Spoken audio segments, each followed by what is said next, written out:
Education stories. The striking teacher unions have called off their strike after the National Labour Commission secured a restraining order from the court against their action on Friday, November 11. President of the Ghana National Association of Graduate Teachers told journalists on Friday, November 11 that teacher unions cannot disrespect the court order.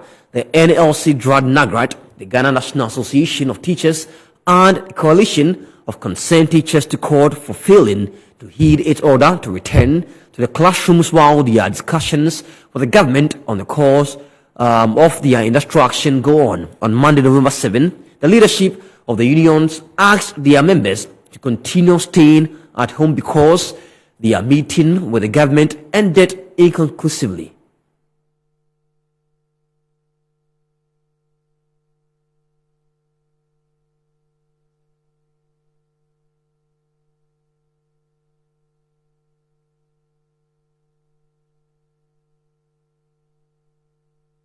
Joining me on the Zoom tonight is Executive Director of the Institute of Education Studies, Dr. Peter Pate Anti. Good evening to you, sir. Welcome to this night. How should the government and the teacher unions handle the aftermath of the strike? Well, I think that we are having a little breathing space through the court's order. I think that the government should take advantage of the decision by the teacher unions to call off the strike because of the court order and use the period to try and reach an agreement with them so that they would not go back to their decision again after the injunction is expired. But does it look like the teacher unions will change their position? I can't tell. It depends on how the negotiations will go. Of course, we know that the National Labour Commission has asked the government to invite the teacher unions to have a conversation and report back to them. I think on the 16th of November of this month.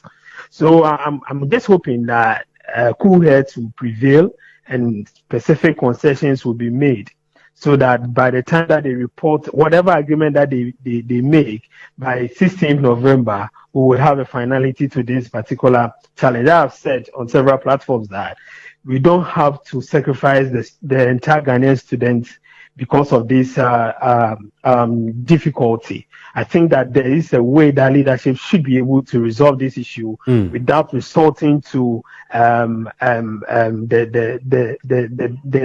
practice of students always having to suffer based on decisions that are made by authorities. I think that we are fortunate to hear that the court has put an injunction on the strike, and the teacher unions are calling off the strike, or they are suspending the strike based on the court's directive. Let's use the time between now and 16th to resolve this issue, to make the necessary concessions, to make the necessary admittance, and ensure that by 16th, this particular challenge would be resolved. And would you say that it is time for both parties to soften their stance? Exactly. I think that there should be ways. And you see, let me make this point. And I think I've said this several times. If the government, I mean the Ministry of Education and the appointing authority, if they were able to engage the teacher unions fruitfully before 4th of November, we wouldn't have been experiencing the strike. That is a fact.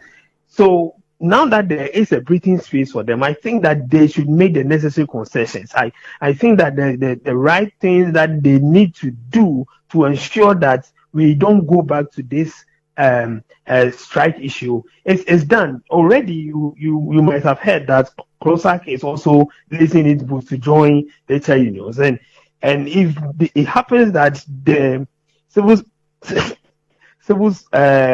sector employees, I mean those in the civil service, if they also decide to embark on strike based on this same issue, then where are we heading towards? That's why I'm thinking that we should use the break period to ensure that we make the necessary concessions and put the Ghanaian student first in all the decisions that we are making, whether the government side or the teacher union front.